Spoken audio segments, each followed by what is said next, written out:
السلام علیکم، میں ہوں عابد اندلیب۔ ناظرین، ISPR کے اعلامیے کے بعد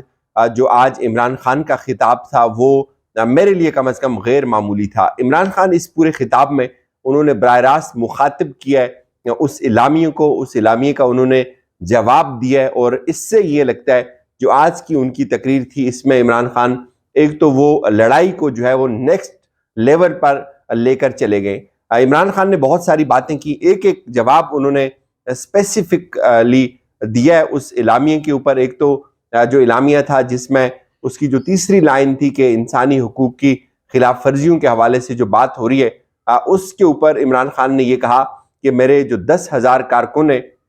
ان کو پکڑا ہوا ہے، جیلوں کے اندر ڈالا ہوا ہے، ان کے پیٹ خراب ہو گئے، ان کو پانی خراب دیا جاتا ہے، گھر توڑے جاتے ہیں میرے، اور اس طرح کی صورتحال، اس طرح کی ٹریٹمنٹ ان کو دی جاتی ہے۔ ایسی ٹریٹمنٹ تو انڈیا دیتا ہے کشمیریوں کو، یا اسرائیل جو ہے وہ فلسطینیوں کے ساتھ کرتا ہے، اور جو کچھ یہاں ہو رہا ہے کسی بھی مہذب معاشرے میں ایسا نہیں ہوتا۔ پھر انہوں نے یہ جو جتنا بھی پورشن تھا بنیادی انسانی حقوق کی خلاف ورزیوں کے حوالے سے، اس میں انہوں نے ساتھ یہ بھی کہا کہ میرے کارکنوں کے اوپر ایک کیس ختم ہوتا ہے، دوسرا شروع ہو جاتا ہے۔ پھر انہوں نے کہا کہ عمران ریاض کہاں ہے، عدالتوں کی بات یہاں نہیں مانی جا رہی، جو نیوٹرل ہیں وہ ایک پارٹی کے اوپر ظلم کر رہے ہیں۔ بلوچستان میں میرے اوپر جو ہے وہ کیس کیا گیا، میں سوچ بھی نہیں سکتا تھا ایسا کیس ہوگا، اور آپ حیران ہوں گے کہ 4 گھنٹے پہلے قتل ہوتا ہے ایک وکیل کا، اور اس کے فوری بعد، اس کے 4 گھنٹے بعد یہاں ایک حکومتی وزیر پریس کانفرنس کرتا ہے اور وہ یہ کہتا ہے کہ اس قتل کا جو مقدمہ ہے اس میں عمران خان انوالو ہے اور مجھ پہ یہ مقدمہ کر لیا جاتا ہے۔ پھر وہ یہ کہتے ہیں کہ وہاں کا جو IG ہے، جو مقتول ہیں ان کے بیٹے کو اٹھا کر لے جاتا ہے اور پوری رات اپنے ساتھ رکھتا ہے، اور اس کے بعد وہ اس کا بیٹا جو ہے وہ یہ بیان دیتا ہے کہ یہ قتل جو ہے یہ اس کے پیچھے عمران خان ہے۔ پھر انہوں نے کہا کہ جو حکومت، یہ جو آرٹیکل 6 کی کارروائی ہوتی ہے یہ کوئی ایک فرد نہیں لگاتا، یہ حکومت لگاتی ہے، اور میرے اوپر قتل کا مقدمہ بنا دیا گیا۔ کوئی بھی شخص آپ کو یہ نہیں کہے گا کہ عمران خان نے کوئی قتل کروایا ہے، حالانکہ جو کچھ اس سے پہلے رانا ثناءاللہ کے والد کے حوالے سے، جو عابد شیر علی کے والد ہیں، وہ بیانات دے چکے ہیں، وہ ریکارڈ کا حصہ ہیں۔ بہت ساری انہوں نے نون لیگ کی جو قیادت تھی اس کے اوپر انہوں نے بات کی۔ پھر انہوں نے کہا کہ جو لوگ اس ملک کو لوٹ کر لے کر چلے گئے، یعنی کہ جو نواز شریف نے اس ملک کے ساتھ کیا، جن کی اربوں خربوں کی جو جائیدادیں وہ اس ملک سے باہر پڑی ہوئی ہیں، ان کے ساتھ ایسا نہیں ہوا جو کچھ ہمارے ساتھ ہو رہا ہے۔ انہوں نے پھر ایگزامپلز بھی دی کہ ضیاء کے دور میں یہ ہوا تھا لیکن اس لیول کا نہیں تھا جو ہمارے ساتھ ہو رہا ہے، میرے کارکنوں کے ساتھ جو ہو رہا ہے۔ ہمارے گھروں کو توڑا جا رہا ہے، کارکنوں کو، خواتین کو اٹھایا جاتا ہے، اور ایسا تو کسی کے ساتھ نہیں ہوا تھا۔ تمام جو بنیادی انسانی حقوق ہیں ہمارے، ان کو سلب کیا جا چکا ہے۔ پھر انہوں نے کہا کہ جو کچھ ضلع شاہ کے ساتھ ہوا، ضلع شاہ کی جو ڈیڈ باڈی تھی اس کو روڈ پہ پھینکا گیا اور اس کا مقدمہ بھی میرے اوپر بنایا گیا، لیکن جب اس کی پوسٹ مارٹم رپورٹ آئی تو اس میں 26 جگہوں کے اوپر تشدد کے نشانات تھے، اور اس کے بعد پھر دوبارہ پوسٹ مارٹم رپورٹ آئی، پھر مقدمہ جو ہے وہ میرے اوپر بنایا گیا۔ پھر انہوں نے یہ کہا کہ میں جیل میں جانے کے لیے تیار ہوں، مجھے کچھ اندازہ ہے جو کچھ ہونے جا رہا ہے، جو کچھ میرے ساتھ کیا جائے گا مجھے اس کا اندازہ ہے، اور اس کے لیے میں پوری طرح سے تیار ہوں۔ پھر انہوں نے یہ بھی کہا کہ میں کسی صورت اس چیز کو ایکسیپٹ نہیں کر سکتا کہ میں طاقت کے آگے جھکوں، اور ساتھ ساتھ انہوں نے اس عزم کا اظہار بھی کیا کہ اپنے کارکنوں کو یہ کہا کہ آپ نے بھی طاقت کے آگے نہیں جھکنا، آپ نے اگر آپ ان کے آگے جھکیں گے تو آپ کی جو امید ہے وہ چلی جائے گی۔ پھر انہوں نے کہا کہ جو کچھ یہاں ہو رہا ہے اس کے اوپر جو میڈیا ہے وہ خاموش ہے، ساری قوم دیکھ رہی ہے کہ کیا ہو رہا ہے، لیکن میں اس قوم کے ساتھ آخری سانس تک لڑتا رہوں گا، میں ہار نہیں مانوں گا، یہ چاہے جو مرضی کر لیں۔ یہ میرے خیال میں عمران خان کا جو ایک بیان ہے، اس سے یہ لگتا ہے کہ جو معاملات ہیں وہ شاید پوائنٹ آف نو ریٹرن کے اوپر چلے گئے ہوئے ہیں۔ عمران خان جو ہے وہ کسی صورت ہار ماننے کو تیار نہیں ہے، وہ ایک قدم پیچھے ہٹنے کو تیار نہیں ہے، وہ لڑائی کو مزید آگے لے کر جا رہے ہیں۔ بہت کانفیڈنس تھا ان کے لہجے میں بھی، لیکن انہوں نے جب یہ کہا کہ میں کسی صورت میں مرنے کو ترجیح دوں گا لیکن میں ہار نہیں مانوں گا، میری جو سیکیورٹی ہے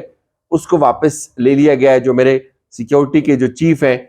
وہ ابھی تک مجھے نہیں ملے، وہ کہاں ہیں، وہ بھی غائب ہیں، میری سیکیورٹی کی جو گاڑیاں ہیں وہ غائب ہیں، اور پھر وہ یہ کہتے ہیں کہ میں مرنے کو ترجیح دوں گا، اور اگر یہ سوچتے ہیں کہ میں جاؤں ان کے پاس اور یہ کہوں کہ آپ مجھے معاف کر دیں، میرے کیسز جو ہے وہ ختم کر دیں، میں یہ نہیں کر سکتا، میں اس کے اوپر مر سکتا ہوں لیکن میں اس چیز کو کبھی قبول نہیں کر سکتا۔ پھر انہوں نے ساتھ ساتھ یہ بھی کہا کہ انہوں نے پوری قوم سے اس عزم کا اظہار کیا کہ اگر جو بھی ہو آپ نے جھکنا نہیں ہے، آپ نے کسی صورت بھی ہار نہیں ماننی، آپ نے اس ظلم کے نظام کو جو ہے وہ قبول نہیں کرنا۔ یہ عمران خان کا جو خطاب ہے، یا اس میں وہ یہ کہتے ہیں کہ میں آخری سانس تک جو لڑائی ہے اس کو لڑتا رہوں گا۔ تو میں ایک چیز یہ سوچ رہا تھا کہ ٹھیک ہے، سیاسی طور پہ عمران خان کے اوپر بڑا مشکل دور چل رہا ہے، لیکن میں یہ سوچ رہا تھا کہ ایک لمحے کے لیے آپ یہ سوچیں کہ اگر ایگزیکٹلی یہی کچھ اگر نواز شریف کے ساتھ ہو رہا ہو یا آصف زرداری کے ساتھ ہو رہا ہو، ان کی پارٹی اس طرح سے الگ ہو رہی ہو، ان کے ساتھ ان کے کارکنوں کے ساتھ یہ ہو رہا ہو، اور پھر میڈیا کے اوپر اس طرح سے ان کے نام لینے کے اوپر پابندی ہو، تو وہ کیا کریں گے؟ مجھے یہ لگتا تھا کہ نواز شریف اس موقع کے اوپر ایک بڑی اچھی جو ڈیل ہوگی وہ ڈیل لے گا، وہ ڈیل کر لے گا۔ جیسے نواز شریف کی ہسٹری ہے کہ اس نے جیل کے اندر اس کے کارکن، اس کے جو بڑے قریبی لوگ تھے، وہ جیل کے اندر ساتھ والے کمروں کے اندر تھے، اور راتوں رات میاں صاحب ڈیل کر کے باہر چلے گئے، اور ان کو کئی دن بعد پتہ چلا کہ ان کے ساتھ جن کے لیے وہ لوگ جیل کے اندر تھے وہ خود ڈیل کر کے باہر چلے گئے تھے۔ تو آئی واز تھنکنگ کہ کوئی بھی دوسرا آدمی ہوتا تو وہ شاید ایک اچھی ڈیل لیتا، لیکن عمران خان یہ کہتے ہیں کہ میں کسی صورت بھی ان کے پاس جا کر یہ نہیں کہوں گا کہ آپ مجھے معاف کر دیں۔ تو اس سے یہ لگتا ہے کہ عمران خان جو یہ لڑائی ہے وہ اس کو قبول کرتے ہیں، وہ اس لڑائی میں ہار ماننے کے لیے تیار نہیں ہے، وہ اس لڑائی کے آگے جھکنے کے لیے تیار نہیں ہے۔ یہ سب کچھ وہ اپنی آنکھوں سے ہوتا ہوا دیکھ رہے ہیں، یہ بھی وہ دیکھ رہے ہیں کہ وہ تنہا ہے، یہ بھی وہ دیکھ رہے ہیں کہ ان کے ساتھ جو چلنے والے لوگ ہیں ان کے لیے مشکلیں بہت کھڑی ہو چکی ہیں، لیکن اس کے باوجود بھی وہ یہ کہہ رہے ہیں کہ میں ان کے سامنے نہیں جھکوں گا، میں ان سے یہ نہیں کہوں گا کہ آپ میرے کیسز کو ختم کر دیں، میں آخری سانس تک اس لڑائی میں رہوں گا۔ تو میرے خیال میں یہ جو ایک چیز ہے جو عمران خان کی جو کارکن ہے وہ ان کے ساتھ ہے، انٹیکٹ ہے، ان کا ووٹر ان کے ساتھ انٹیکٹ ہے، اور شاید اس کی وجہ یہ ہے کہ عمران خان جو ہے وہ ابھی تک یہ جو عزم ہے اس کو وہ لے کر آگے چل رہے ہیں۔ اب کل عمران خان نے یہ خدشہ بھی ظاہر کیا کہ کل چونکہ ان کی پیشی ہے تو اس میں وہ گرفتار بھی ہو سکتے ہیں، اور وہ کہتے ہیں کہ میں گرفتاری کے لیے جو ہے وہ تیار بیٹھا ہوں، مجھے اس سے کوئی ایشو نہیں ہے۔ اور تھوڑا سا شاید ان کو اب اندازہ ہے کہ جس طرح کا مقدمے، چونکہ اب پچھلے 24 گھنٹوں کے اندر جو مقدمے بنے، اور خاص طور پہ جو کوئٹہ کے اندر ایک مقدمہ بنا ہے آؤٹ آف نو ویئر، جو ایک ذاتی دشمنی تھی ایک وکیل کی، اور حکومت اس سے پہلے تحقیقات ہونے سے پہلے، قاتل پکڑنے سے پہلے یہ اسٹیبلش کر لیتی ہے، اس کے بچے کا بیان بھی دوسرے روز آیا، حکومت یہ کہتی ہے کہ اس مقدمے کے اندر عمران خان کو ہم نے ڈالنا ہے، اور عمران خان ہی اس کا جو ہے وہ ماسٹر مائنڈ ہے، اور اب آؤٹ آف نو ویئر ابھی کوئی تحقیقات بھی نہیں ہوئی تھی اور آج اس کے اوپر مقدمہ بھی ہو گیا۔ تو اس سے عمران خان کو شاید اب تھوڑا سا اندازہ ہو رہا ہے اور کہ کیا ہوگا، لیکن